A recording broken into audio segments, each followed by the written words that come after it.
Tsabit bin Qais Al-Ansori.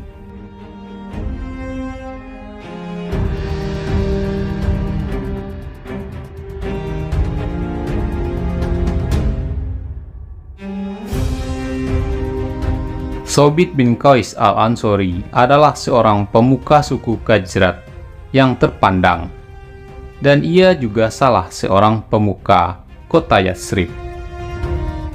Lebih dari itu, ia adalah orang yang memiliki akal yang cerdas, berpikiran cerdas, pandai berbicara, dan bersuara lantang. Jika ia berbicara, maka ia akan mengalahkan semua lawan bicaranya. Jika ia berkhutbah, maka ia mampu untuk menyihir para pendengarnya. Ia adalah salah seorang penduduk Yatsrib yang lebih dahulu masuk Islam. Karena begitu ia mendengar ayat-ayat Al-Quran yang dibacakan oleh seorang da'i muda dari Mekah yang bernama Mus'ab bin Umair dengan suara yang intonasinya yang tenang, maka Allah Subhanahu wa Ta'ala melapangkan dada Tsabit untuk menerima iman. Kemudian ia meninggikan posisi dan sebutan namanya dengan mengajak diri Tsabit untuk bergabung di bawah panji Rasulullah Shallallahu Alaihi Wasallam. Begitu Rasulullah Shallallahu Alaihi Wasallam tiba di Madinah sebagai seorang muhajir, Tsabit bin Qais menyambut beliau bersama dengan serombongan besar penunggang kuda dari kaumnya untuk sebuah penyambutan yang mulia. Tsabit bin Qais menyambut Rasul dan Abu Bakar dengan cara yang paling indah. Tsabit lalu berkhutbah dengan begitu cakap di hadapan Rasul, yang ia mulai dengan memuji Allah dan salawat serta salam kepada Nabi-Nya. Kemudian ia menutup khutbahnya dengan berkata, "Kami berjanji kepadamu, ya Rasulullah, untuk melindungi dirimu, sebagaimana kami melindungi diri kami, anak-anak kami, dan istri-istri kami. Maka apa balasannya bagi kami?" Rasul Shallallahu Alaihi Wasallam langsung menjawab, "Balasannya adalah surga." Begitu kata surga hinggap di telinga mereka, maka menjadi ceriahlah wajah mereka karena merasa bahagia.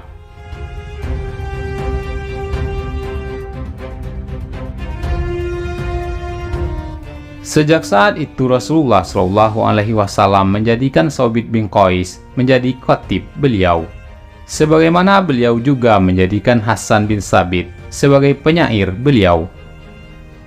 Maka jika Rasul Shallallahu Alaihi Wasallam kedatangan para utusan bangsa Arab untuk mengajak Rasul bertanding dengan bahasa Arab yang fasih lewat para orator dan penyair mereka, maka Rasulullah Shallallahu Alaihi Wasallam akan meminta Tsabit bin Qais untuk berhadapan dengan para orator tadi, sedangkan Hasan bin Tsabit untuk menghadapi para penyairnya.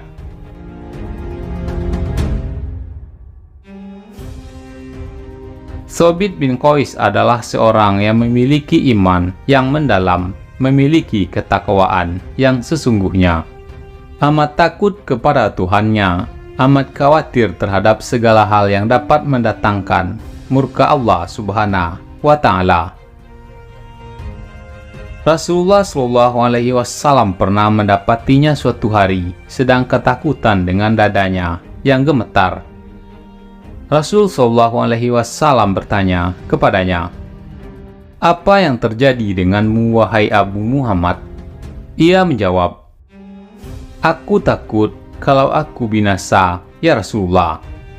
Allah Subhanahu wa Ta'ala telah melarang kita untuk suka dipuji atas apa yang belum kita perbuat, dan aku mendapati diriku adalah orang yang suka dipuji.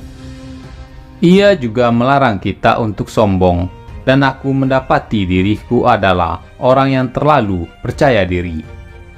Rasulullah terus berusaha untuk menenangkan kesedihan Tsabit sehingga beliau bersabda, "Ya Tsabit, apakah engkau tidak rela bila engkau akan hidup mulia, mati sebagai syahid, dan masuk surga?"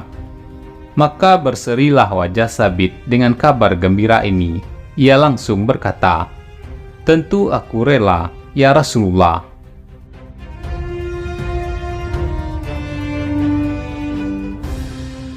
Saat firman Allah Subhanahu wa Ta'ala turun yang berkenaan tentang diri Sabit, yang berbunyi, "Hai orang-orang yang beriman, janganlah kamu meninggikan suaramu lebih dari suara Nabi, dan janganlah kamu berkata padanya dengan suara keras, sebagaimana kerasnya suara sebahagian kamu terhadap sebahagian yang lain, supaya tidak terhapus amalanmu, sedangkan kamu tidak menyadari." Sabit bin Qais langsung menghindari majelis Rasulullah Shallallahu Alaihi Wasallam, meskipun ia amat cinta kepada beliau. Ia terus berada di rumahnya sehingga ia hampir tidak pernah meninggalkan rumah tersebut kecuali untuk menunaikan sholat berjamaah. Rasulullah merasa kehilangan Sabit dan beliau bersabda, "Siapa yang dapat membawa kabar tentang Sabit kepadaku?" Maka salah seorang dari suku Ansor menyanggupi permintaan Rasulullah Shallallahu Alaihi Wasallam. Orang tersebut mendatangi rumah Sabit dan mendapati Sabit sedang berada di dalam rumah sambil bersedih dan menundukkan kepalanya. Ketika orang Ansor tersebut menanyakan kabar kepada Sabit, ia pun menjawab, "Kabarku buruk. Engkau sudah tahu bahwa aku adalah orang yang bersuara keras. Seringkali suaraku melewati suara Rasulullah Shallallahu Alaihi Wasallam. Sedangkan Al-Quran telah menurunkan ayat tentang hal ini, sebagaimana engkau ketahui. Aku menduga bahwa seluruh amalku telah terhapus dan aku termasuk ahli neraka." Maka orang Ansor tersebut kembali menemui Rasulullah Shallallahu Alaihi Wasallam dan menceritakan kepada beliau apa yang telah ia lihat dan ia dengar. Maka Rasul Shallallahu Alaihi Wasallam bersabda, "Pergi dan temuilah ia dan katakan padanya bahwa engkau bukanlah ahli neraka, akan tetapi engkau ahli surga." Dan inilah kabar gembira terhebat yang pernah didengar oleh Sabit yang senantiasa ia harapkan semasa hidupnya.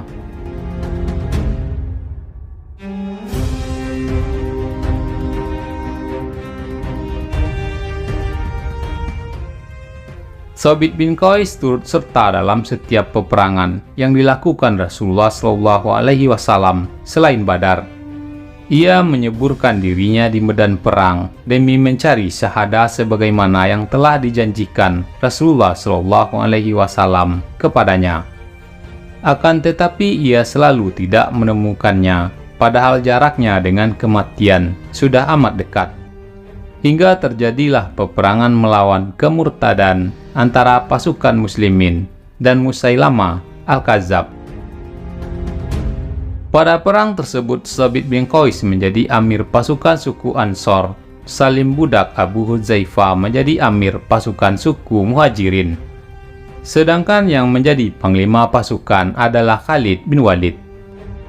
Pada saat itu pasukan Musailamah mendapatkan keunggulan atas pasukan muslimin, sehingga mereka mampu merebut kemah Khalid bin Walid dan berniat untuk membunuh istri Khalid yang bernama Ummu Tamim.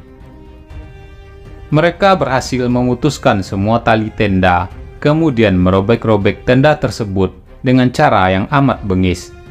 Pada saat itu Sabit bin Qais melihat kelemahan barisan muslimin yang membuat hatinya merasa sedih. Ia mendengarkan cercaan yang mereka saling lemparkan, sehingga hatinya bertambah gundah. Para orang-orang kota menuduh para orang-orang kampung sebagai penakut, sedang orang-orang kampung mengatakan bahwa orang-orang kota tidak becus berperang. Pada saat itulah Sabit bin Qais memakaikan minyak kematian pada tubuhnya dan ia mengenakan kain kafan. Ia berdiri dengan dipandangi oleh orang di sekelilingnya sambil berkata, "Wahai seluruh muslimin, bukan begini cara kita dulu berperang bersama Rasulullah Shallallahu Alaihi Wasallam. Alangkah buruk tindakan kalian yang telah membuat musuh berani berhadapan dengan kalian. alangkah buruk tindakan kalian yang takluk di hadapan para musuh."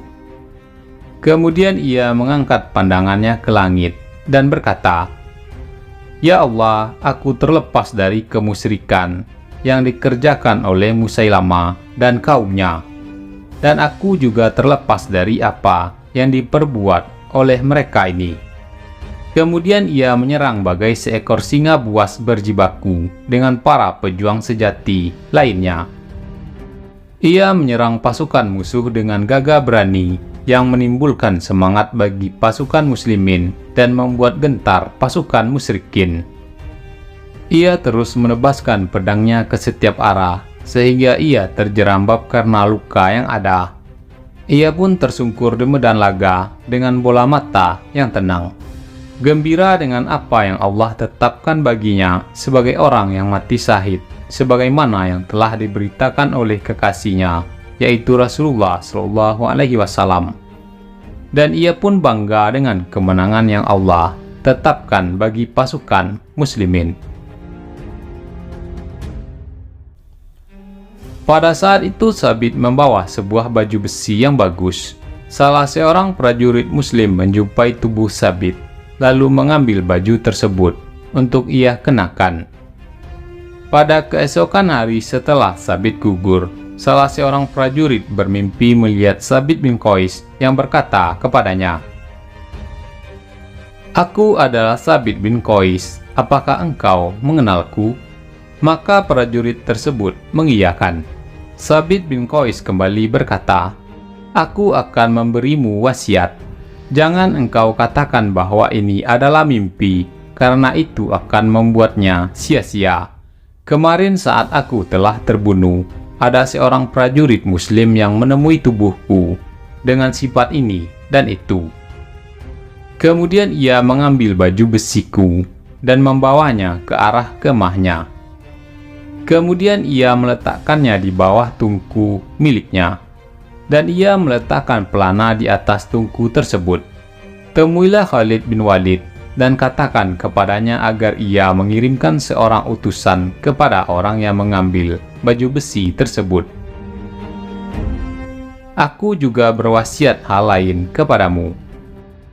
Katakanlah kepada Khalid, jika engkau menghadap Khalifah Rasulullah SAW di Madinah, sampaikan kepadanya bahwa Sabit bin Qais masih memiliki hutang, dan kedua budakku akan dibebaskan asalkan dapat membayarkan hutangku, maka kedua budak tersebut akan bebas merdeka."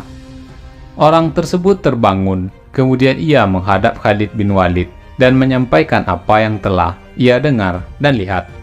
Maka Khalid mengutus orang yang akan mengambil baju besi tersebut dari orang yang telah mengambilnya. Ternyata utusan tersebut mendapati baju besi tersebut tepat berada di tempat yang diceritakan. Kemudian ia membawanya sebagaimana adanya.